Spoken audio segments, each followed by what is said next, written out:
You're stuck in traffic like any other day, but today, the sky looks different. The roads into your city are a wall of red brake lights, horns, and frustration. But above them, a stream of quiet electric aircraft is gliding over the chaos, taking people from the airport to downtown in 10 minutes. That's the promise of flying taxis, or air taxis. Governments, airlines, and billion-dollar startups are betting this will be the next big transportation revolution. But here's the real question. Can air taxis actually work in the messy, regulation-heavy real world, or are they just another high-tech fantasy that looks good in a demo video and then quietly disappears? When people say flying taxi, they usually mean small, electric vertical takeoff and landing aircraft, often called eVTOL. Think of a giant drone with seats. Instead of one big rotor like a helicopter, you get many small electric rotors, a compact cabin, and battery packs or hybrid systems for power instead of jet fuel. NASA and aviation regulators group these ideas under the label Advanced Air Mobility. The idea is to use low-altitude, highly automated aircraft plus a network of mini airports called vertiports to move people and cargo above traffic on short routes. In theory, air taxis promise three big things. First, beating gridlocked traffic by going over it. Second, cutting emissions compared to fuel-burning helicopters. And third, being quiet enough that people in cities will actually tolerate them. Right now, there is a global race to be the leader of this new sky. In the United States, companies like Joby Aviation and Archer Aviation are working with major airlines to launch electric air taxi routes. United Airlines and Archer, for example, have announced plans for a route in Chicago that would take passengers from O'Hare Airport to a downtown vertiport in about 10 minutes if certification stays on track.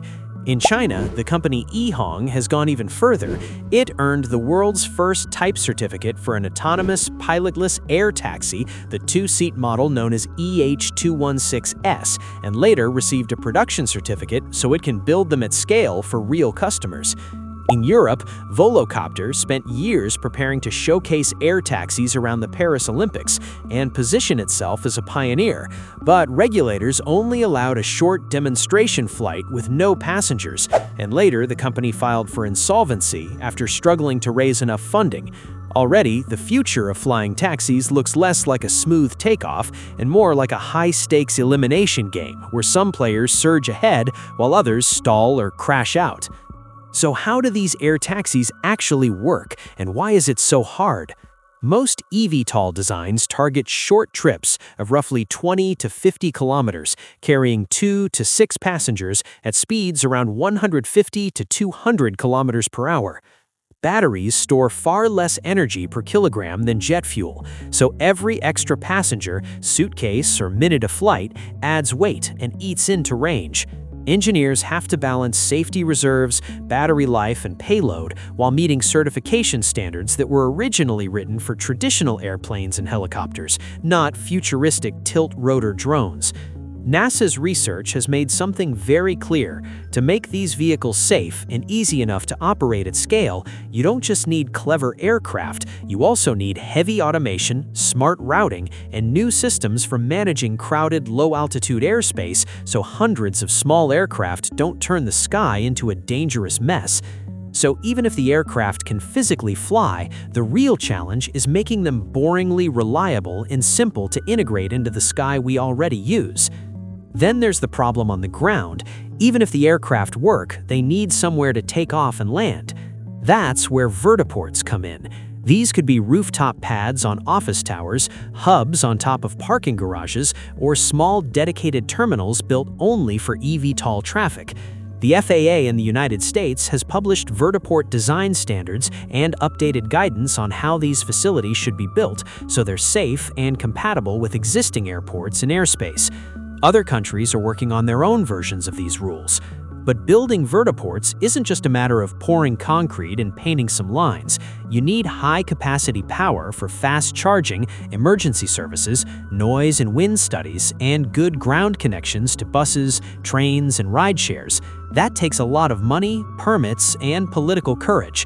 If cities only approve vertiports in rich business districts or luxury resorts, air taxis risk becoming just another symbol of inequality in the sky instead of a tool that actually improves mobility for regular people.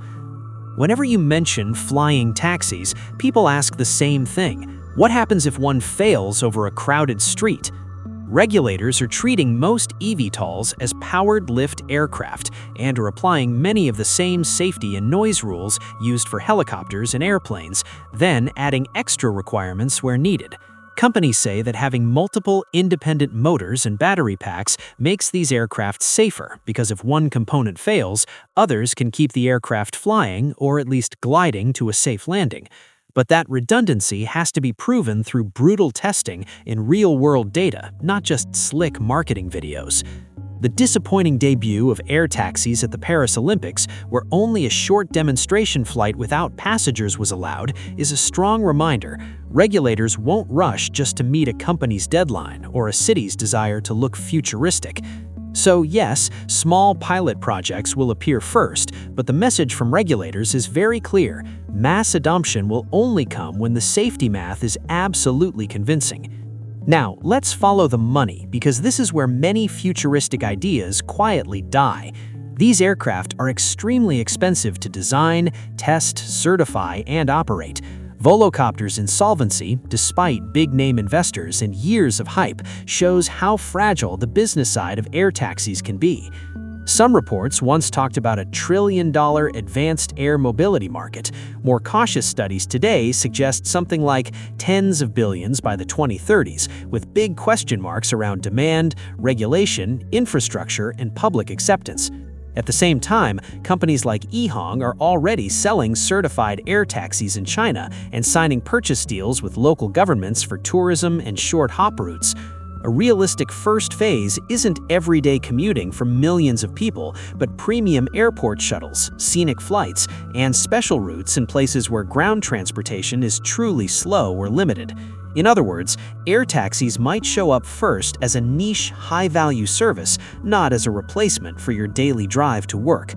Of course, big disruptive technologies always attract myths and conspiracies.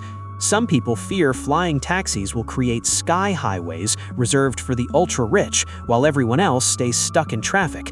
Others imagine a constant swarm of drones turning a city into a surveillance grid, watching every movement from above and tracking every ride. Right now, there is no solid evidence of a hidden master plan like that. What does exist are public debates about privacy, data sharing, safety, and noise as part of advanced air mobility planning. Those debates are real, and they matter. If policymakers focus only on money, tourism, and prestige projects, air taxis could accidentally reinforce inequality. Routes might connect airports, business districts, and wealthy neighborhoods first, while poorer areas are ignored. So the conspiracy version, where elites own the sky and everyone else just watches, isn't guaranteed, but it is a possible outcome if decisions are made without strong rules for fairness, transparency, and community input. So, can air taxis really work? The honest answer is yes, but not in the way movie posters and glossy concept art suggest. Technically, we already have proof of concept. eHong has flown pilotless air taxis with passengers under regulatory approval in parts of China. Companies like Joby are in the final stages of type certification with the US regulator. Demonstration flights have taken place in global cities like New York and Paris, showing that short electric hops over traffic are feasible. But truly working means more than just flying. It means being affordable enough, accepted by the public, and properly integrated into everyday life. First, regulators must finish clear and detailed rules for certifying aircraft, designing vertiports, and managing low-altitude airspace at scale. Second, companies must survive long enough financially to launch and expand real services instead of just doing test flights for cameras. Third, the public has to feel that air taxis make life better, not just noisier, riskier, or more unequal. The race to build flying taxis is no longer science fiction. It's a live experiment happening in our skies right now. Some prototypes are already carrying passengers. Some companies are running out of money. Regulators are walking a tightrope between excitement and caution. In the next few years, some key milestones will decide the story. The first full type certificates for eVTOL designs, the first paid passenger routes in major cities, large-scale tourism pilots in regions that are betting big on futuristic transport. Air taxis can work as part of our transportation system, but they're far more likely to start as niche services like airport shuttles, tourist flights, and emergency missions than as everyday replacements for your car. Whether they grow into a game-changing new layer of mobility or fade into a luxury gadget for a few cities will depend on four very human forces: regulation, infrastructure, economics, and